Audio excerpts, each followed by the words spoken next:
Hello बच्चों, good morning. आपके CA final के लिए ना जो इंड अकाउंटिंग स्टैंडर्ड 12 है उसमें मेरी बुक में एक क्वेश्चन है, पेज नंबर 193, क्वेश्चन नंबर 5। वो एम्प्लॉई शेयर बेस्ड पेमेंट का क्वेश्चन है। मैं क्वेश्चन आपके साथ डिस्कस करता हूँ एक बार कि 1 अप्रैल को एक कंपनी ने 1 करोड़ ऑप्शन ग्रांट किया 4 करोड़ के वैल्यू का 2 साल के वेस्टिंग पीरियड का। इनकम टैक्स एक्ट जो है वो इंट्रिंसिक वैल्यू का डिडक्शन अलाउ करता है। इंट्रिंसिक वैल्यू 1 साल बाद 31 मार्च 22 को 1.6 करोड़ था, उसके 1 साल बाद 4.6 करोड़ था। ये जो फेयर वैल्यू का increase in the fair value में फेयर वैल्यू का डिटेल जो है पहले से फोर्सिएबल नहीं था और फेयर वैल्यू डिटेल भी दिया हुआ भी नहीं, इंट्रिंसिक वैल्यू ही दिया हुआ है। ऑप्शन मार्च 2023 को एक्सरसाइज हो गया। 30% के हिसाब से डेफर्ड टैक्स का कैलकुलेशन करने के लिए उन्होंने बोला था। इस क्वेश्चन में बाकी सब ठीक है, डेफर्ड टैक्स का जो कैलकुलेशन है, डेफर्ड टैक्स असेट बनेगा, अमाउंट 0.24 करोड़, सब कुछ परफेक्ट है। लेकिन इस क्वेश्चन में जब हम लोग सम बना रहे थे तब भी ये वाली प्रॉब्लम डिस्कस हुई थी और अभी मैं फिर से आपके साथ डिस्कस करता हूँ। और इंस्टीट्यूट ने इसको सोल्यूशन को सही कर दिया, जस्ट 2 वर्ड चेंज करके। इंस्टीट्यूट ने जब पहली बार सम सॉल्व किया था ना तो इसको असेट मान करके सम सॉल्व किया था और बोला carrying amount of the asset तो है ही नहीं और टैक्स बेस जो है वो 1.6 करोड़ ईयर एंड का था, तो उसको 1/2 से डिवाइड करके, कि 2 साल का वेस्टिंग पीरियड था तो 2 से डिवाइड करके बोला tax base of the asset is 0.8। क्योंकि tax base of the asset deduction मिलेगा तो उसका 0.24 करोड़ का डेफर्ड टैक्स असेट उन्होंने बनाया।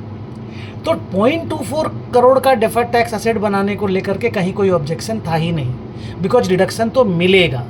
लेकिन जो प्रेजेंटेशन ऑफ द सोल्यूशन था उसमें ये this itself is not an asset, this is a liability from the point of view of the company. Company की बैलेंस शीट में एक लाइबिलिटी होता है, एम्प्लॉई स्टॉक ऑप्शन लाइबिलिटी। हम लोग उसको SBPR बोलते हैं, नहीं तो SBPL बोलते हैं। ओके, तो अब यहाँ पे क्या है ना बच्चों, फेयर वैल्यू दिया हुआ नहीं तो इंट्रिंसिक वैल्यू बेस पे अकाउंटिंग होगा। इंट्रिंसिक वैल्यू बेस पे जब अकाउंटिंग होगा तो डेफर्ड टैक्स लाइबिलिटी बोलता हूँ, वो क्या नाम, शेयर बेस्ड पेमेंट लाइबिलिटी बोलो, और ऑप्शन अगर इक्विटी में दे रहा है तो रिजर्व बोलो, वो 0.8 1.6 डिवाइडेड बाई 0.8 का खड़ा होगा। तो there is a carrying amount of the liability 0.8, लेकिन tax base of the liability is 0। क्यों? Tax base of the liability is equal to carrying amount minus deductible amount. तो कैरिंग अमाउंट 0.8 है, deductible amount भी 0.8 है, because उस वक्त जो भी है वो डिडक्शन मिलेगा हम लोगों को, जो भी फर्स्ट ईयर के हिसाब से 0.8 का डिडक्शन हम लोगों को मिलेगा। हालांकि 1 साल बाद हम लोग को ज़्यादा डिडक्शन मिलेगा, बट 0.8 का हम लोगों को डिडक्शन मिलेगा। तो टैक्स बेस इज 0। तो carrying amount of the liability is 0.8, tax base is 0।